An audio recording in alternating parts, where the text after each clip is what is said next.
saya malah mendengarnya prihatin, jadinya sedih ya. Bagaimana justru orang luar yang lebih perhatian dengan tragedi ini ketimbang bangsa kita sendiri ya. Negara Eropa Barat yang terbesar seperti Jerman tidak khawatir untuk datang ke markas FPI, tidak takut misalnya dikatakan sebagai negara penyokong radikalisme misalnya atau fundamentalisme.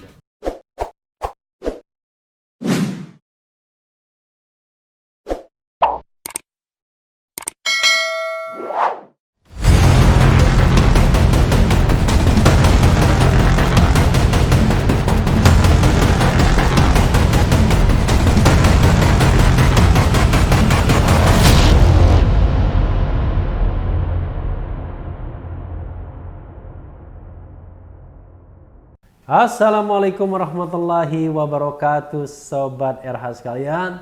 Jumpa lagi kita di channel yang keren ini, Keren Cadas.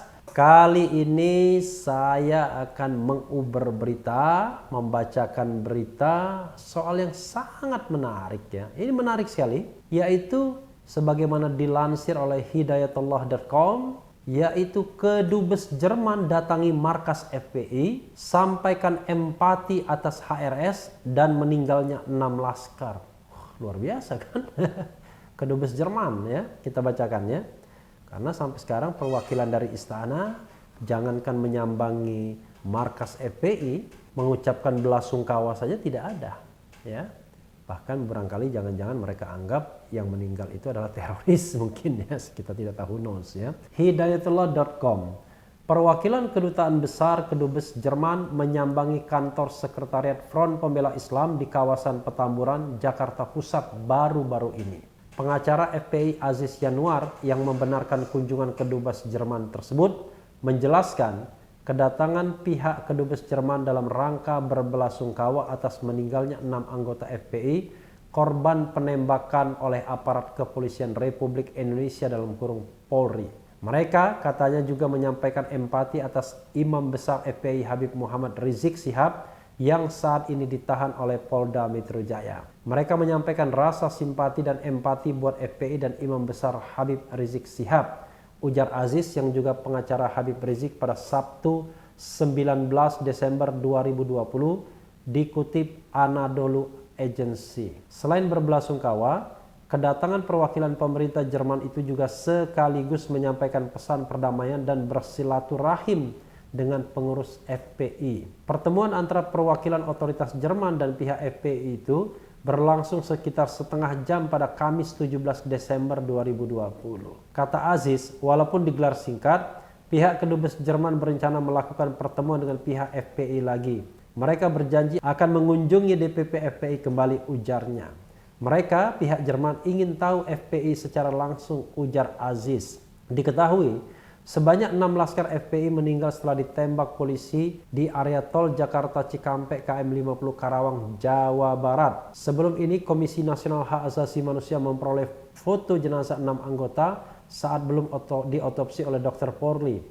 Komnas HAM menyebut kondisi jenazah sebelum diotopsi ini sangat penting untuk mengidentifikasi peristiwa kematian korban. Kami ditunjukkan foto pertama kali sebelum tindakan dan itu adalah posisi paling penting, sehingga memang yaitu menunjukkan orisinalitas, sebut Komisioner Komnas HAM Khairul Anam setelah menggali keterangan dokter Polri di Jakarta pada Kamis. Khairul Anam mengaku telah melihat jumlah lubang peluru yang membekas pada tubuh para korban. Akan tetapi ia mengaku tak dapat menyampaikannya ke publik sebab data yang ada harus dikonsolidasikan terlebih dahulu. Kan datanya itu tidak dari satu pihak, ujar Khairul Anam. Ya, Sobat RH sekalian, kunjungan Kedubes Jerman ini ya, mudah-mudahan ini berita yang tidak keliru ya, nggak mungkin juga keliru karena sumbernya jelas ya, yaitu dari Aziz Yanuar, pengacara FPI, pengacara Habib Rizik ya. Ini saya malah mendengarnya prihatin, jadinya sedih ya. Bagaimana justru orang luar yang lebih perhatian dengan tragedi ini ketimbang bangsa kita sendiri ya. Karena sejauh ini tidak ada satupun ucapan belasungkawa misalnya ya, katakanlah dari Presiden Jokowi. Bahkan Presiden Jokowi mengatakan justru mengambil angle agar jangan mengganggu petugas atau seperti itulah. Jadi seolah-olah kematian 6 laskar FPI itu tidak terlalu penting dibandingkan soal petugas atau aparat hukum yang quote unquote dikatakan diserang atau diganggu dalam melakukan pekerjaannya. Ini sangat memprihatinkan. Tidak juga wakil presiden ya, yang sebenarnya notabene adalah berasal dari satu kelompok ketika ada demo 212 dan 411 sebelumnya. Kita tahu bahwa wakil presiden adalah Ketua Majelis Ulama Indonesia dan MUI pada waktu itu mengeluarkan fatwa sehingga muncul yang namanya GNPF ya, Gerakan Nasional Pembela Fatwa Ulama, GNPF Ulama, yang waktu itu diketuai Ustadz Bahtiar Nasir. Jadi Ustadz Bahtiar Nasir ketua GNPF Ulama dan FPI adalah backbone, tulang punggung dalam aksi unjuk rasa baik 411 maupun 212 yang pada waktu itu memang lebih ditujukan untuk protes terhadap Gubernur Basuki Cahayapurnama. Bahkan Kiai Haji Ma'ruf Amin sendiri yang waktu itu menjadi ahli di persidangan, ahli yang memberatkan pada waktu itu. Sampai akhirnya peta politik berubah, angin berubah, dan kemudian Ketua Majelis Ulama Indonesia menjadi wakil presiden. Sobat Era sekalian, ini menunjukkan bahwa orang lain lebih peduli. Kedubes Jerman tidak khawatir, tidak takut dicap bahwa mereka mendukung kelompok ekstremis atau fundamentalis misalnya. Bahkan mereka ingin tahu. Jadi sederhananya adalah sesama anak bangsa harusnya kita mampu berdialog dan berkonsiliasi. Dalam konteks ini yang namanya presiden, yang namanya penguasa tertinggi itu adalah bapak bagi anak-anaknya, harusnya mengayomi. Terlepas bahwa ini anak nakal dalam tanda kutip yang kerjanya selalu mengkritik pemerintahan Presiden Jokowi, bahkan dalam beberapa kesempatan Habib Rizik minta Jokowi mengundurkan diri. Kita harus melihatnya sebagai sesuatu yang aspirasi saja, hak orang untuk minta mundur presiden, hak orang untuk misalnya mengatakan bahwa presiden sudah melanggar konstitusi dan harus di-impeach, itu hak orang. Tapi yang penting semuanya, mekanismenya harus mengikuti mekanisme konstitusional yang sudah dibuat, yang sudah dicantumkan di dalam Undang-Undang Dasar 1945. Jadi tidak perlu juga terlalu khawatir. Nah, saya yang khawatir jadinya. Khawatirnya di mana? Khawatirnya bahwa ada kelompok-kelompok tertentu di ring pemerintahan yang memang tidak menginginkan eksistensi FPI dan Habib Rizik dalam konstelasi politik 2024. Ini yang jadi masalah. Jadi bukan soal bahwa FPI itu dalam sejarahnya suka melakukan sweeping dan lain sebagainya. Karena kalau kita lihat FPI dan Habib Rizik sudah bermimikri menjadi tokoh nasional, kelompok yang jauh lebih kuat setelah demo 212. Dan kemudian ada reuni Akbar 212 tahun 2017, 2018, 2019, 3 tahun berturut-turut dan mampu mengumpulkan jutaan massa. Sobat Era sekalian, yang memprihatinkan juga adalah pemerintah sepertinya mulai melakukan restriksi ya terhadap suara-suara yang mempermasalahkan tertembaknya 6 laskar FPI. Terus terang Sobat Era, saya tidak atau jarang melihat media-media mainstream lagi ya, seperti televisi misalnya, tetapi hanya melihat pemberitaan-pemberitaan dari media sosial yang menurut saya jauh lebih bebas dibandingkan media-media mainstream. Tragedi misalnya menimpa ILC ketika mengatakan bahwa mereka akan membahas mengenai laskar FPI, tapi ternyata akhirnya tidak jadi dan digantikan dengan kasus yang lain, yaitu kasus yang nggak ada dimensi politiknya dan menjadi episode terakhir. Untungnya acara Najwa Shihab masih membuka itu dan kita tidak tahu ya bagaimana nanti nasib Najwa Shihab dan acaranya selanjutnya. Mudah-mudahan tidak terjadi apa-apa karena di Republik Demokratis tidak boleh informasi itu dikekang. Apalagi saya lihat ada beberapa YouTube yang dilarang beroperasi di Indonesia.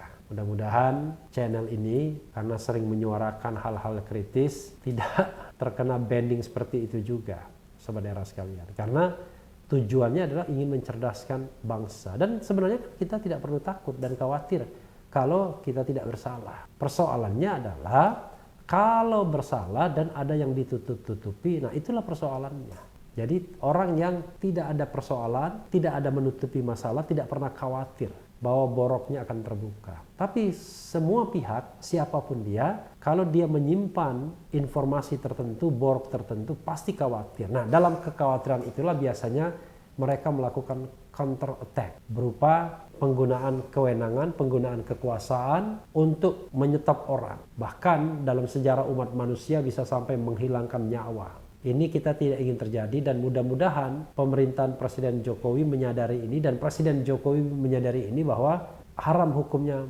menggunakan kekerasan apalagi terhadap bangsa sendiri, apalagi sampai menghilangkan nyawa. Dan juga kunjungan kembali kepada kedubes Jerman tadi memberikan pembelajaran bahwa negara Eropa Barat yang terbesar seperti Jerman tidak khawatir untuk datang ke markas FPI, tidak takut misalnya dikatakan sebagai negara penyokong radikalisme misalnya atau fundamentalisme. Karena justru kita harus tahu benar, mengetahui betul apa yang diinginkan kelompok seperti FPI misalnya. Saya sendiri terus terang kalah sama kedubes Jerman. Sampai sekarang saya tidak tahu di mana itu markas FPI. Hanya bisa menyebut Petamburan, tapi sampai sekarang saya belum pernah tahu di mana markas itu. Karena saya memang mengamati dan memberi jarak terhadap pengamatan tersebut, ya, tidak menjadi bagian dari kelompok tersebut, tapi juga senantiasa ingin bersuara kritis agar tetap ada suara-suara yang bisa disampaikan kepada masyarakat mengenai kebenaran dan keadilan. Mudah-mudahan kunjungan kedubes Jerman ini sedikit menyentil istana dan istana pun mau mengadakan kunjungan. Bukan untuk dalam tanda kutip bernegosiasi terhadap meninggalnya atau tertembaknya 6 laskar FPI, tetapi sekadar menunjukkan sisi kemanusiaan dari seorang kepala negara, mudah-mudahan tidak diwakili juga, bahwa ada 6 ayah ibu yang kehilangan putranya. Ada saudara-saudara yang kehilangan saudaranya. Jangan-jangan mereka tumpuan harapan di keluarga mereka, dan keluarga mereka bukanlah keluarga orang-orang yang berada, yang pantas dicemburui, karena mereka bukanlah koruptor yang hartanya mungkin banyak sekali tapi tetap melakukan korupsi. Sebagaimana 2 menteri yang baru dicokok, mereka pasti bukan orang yang kekurangan uang, tapi perilaku korup mereka ternyata tidak menghalangi apakah mereka sudah hidup mapan atau tidak. Sobat era sekalian, mudah-mudahan keadilan terus digaungkan di bumi ini sesuai sila kelima, keadilan sosial bagi seluruh rakyat Indonesia. Dan terima kasih kepada kedubes Jerman yang telah memberikan contoh yang baik bahwa kemanusiaan itu mengalahkan segalanya, termasuk juga orientasi dan sekat-sekat politik. Itu saja, terima kasih. Mudah-mudahan semuanya baik. Yang penting tetap di channel ini, karena di channel ini Anda akan dirayu, ditipu, dibaperin, dicecar, diuber pula di jalan khusus. Karena channel ini adalah channel yang mengancam, memeras, dan membenci. Jangan lupa subscribe, like, comment, and share. Cheers.